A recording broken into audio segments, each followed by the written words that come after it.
Hello, my friends, and welcome to the Secrets of a Witch podcast with me, Sabrina Scott, where I talk all about many things: life, love, spirituality, witchcraft, magic, tarot, divination, healing, trauma, and everything in between.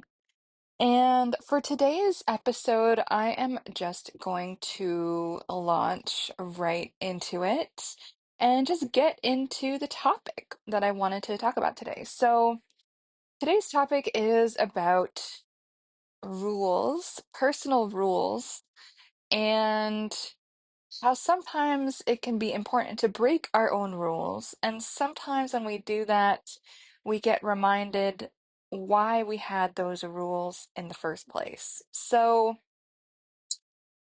it's a tough one, right? I think having personal rules, we can develop these for a variety of reasons. Sometimes we develop these personal rules and SOPs or standard operating procedures if you want to get super businessy about it, or these internal algorithms if you want to get a bit, I don't know, techie about it. There's so many different ways we can talk about this, but personal rules, we can develop them due to our values. We can develop them due to our boundaries. We can develop them due to past experience and developing these out of what we've experienced before and kind of learning lessons based on that. Like, I'm going to avoid doing ABC because when I do, XYZ happens and XYZ sucks and makes me feel like garbage. So I will then create a new rule that arises out of this bad experience. And the last way that these personal rules often are created is due to fear. And fear can keep us trapped. Fear can keep our lives very constrained and contained and smaller than they need to be. Fear can really stifle us from living a vibrant, true, joyful life full of play and fun and experimentation. And sometimes we do need to test out our personal rules and just double check and make sure that these rules are based on our personal value system, our own boundaries, our past experience, on rationality and logic, and also our own emotional truths. But sometimes as we create these rules, we might forget, like, wait, why do I have that rule? Like, is that rule still a valid one for me to have, or is this a rule that I created to keep myself safe as an abundance of caution out of fear and paranoia and assuming the worst and having a scarcity mentality, et cetera, et cetera, et cetera, right? And so sometimes it does make sense to kind of test our rules. Sometimes it makes sense to break our own rules and just for science to see what happens. And recently, I did decide to break my own rules a few months ago, and it has been an interesting experiment. I remember talking to my therapist about this decision to break my own rules. I was like, what should I do? Like, am I being stupid? Like, is this a rule based on fear, or is this a good rule? And blah, blah, blah. And we kind of talked it out. And my therapist, bless his heart, is like my surrogate gay dad. I absolutely adore him. He's amazing. And he is in his 70s, which I did not realize until very recently because he honestly, I don't know what his skincare routine is, but he looks like he's in his 50s, like easily. It's ridiculous. But anyway, all that to say, he's had a significant amount of life experience and just has lived a lot. And so his perspective is always pretty much like really fantastic. It's just fire. Like every time he says something, I'm like, damn, you are so right. And so with this, we kind of talked about it, and one of the things I've been trying to let go of over the past little while is letting go of any aspect of myself and my life and my choices that are ruled by fear. This can be a fear of being rejected, a fear of failure, a fear of facing something, a fear of being hurt, etc., etc. And basically, I kind of decided, you know what, I want to break this personal rule intentionally. And I just want to have an experience and see what happens and just follow my feelings and live life from this standpoint of playfulness, spontaneity, and just giving something a try, right? And I asked my therapist back when I decided to do this, I was like, am I being insane? Am I being delusional? Like, is this a bad choice that I'm making? And he was like, Sabrina, first of all, you need to chill. Second of all, if it all explodes and goes to shit, have you survived painful things before? What happened last time you had a painful thing happen? I was like, I survived. It wasn't that big of a fucking deal. And I'm still alive and it's all fine. He was like, exactly. You can take a few months out of your life to do this experiment and see what happens. And if it goes amazing, then amazing.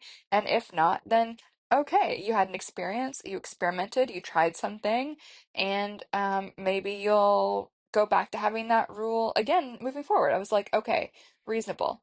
And so I did decide to break my own rule. And what the experience taught me was, oh yeah, that rule fucking made sense. And I don't regret doing this experiment. And that's the other thing I really want to talk about. That sometimes when we do these experiments and we test out, like, okay, I've got all these algorithms I live my life by, I'm testing out all these, these rules that I'm living by. Does this still work for me? Is this still the rule I want to govern my life with? Sometimes it's important to like brush up against those boundaries and test ourselves and see how we feel when we're like, okay, is this boundary still a boundary? Does this still feel good to me? Does this rule make sense to me still based on where I'm at right now in my life? And sometimes we realize, oh shit, yeah, I'm gonna reinforce that rule that I made up 10 years ago, because it turns out it was actually a really good rule.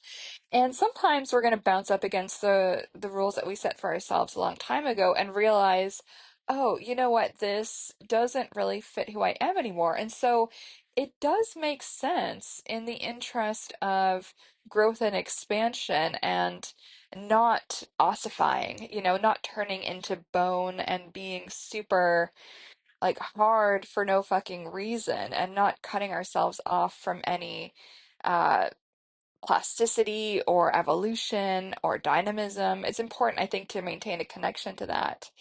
And so my point here is it does make sense to test out and bounce up against our rules. And sometimes we'll be like, oh yeah, I totally get like why, just as a silly example, this has got nothing to do with what my personal experiment was, but maybe someone's got a rule of like, oh, I'm only gonna have one drink because even though I don't get drunk, I know if I have two drinks, I feel like absolute garbage the next day and I can't get anything done and I can't work out, etc., etc. So if this person is like, you know what, I'm just going to test this out. Maybe my alcohol tolerance has changed, maybe my body has changed, who knows?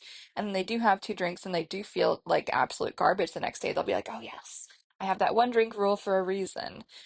Or if they've got a rule around when their bedtime is, or the type of people they hang out with, or the type of people they date.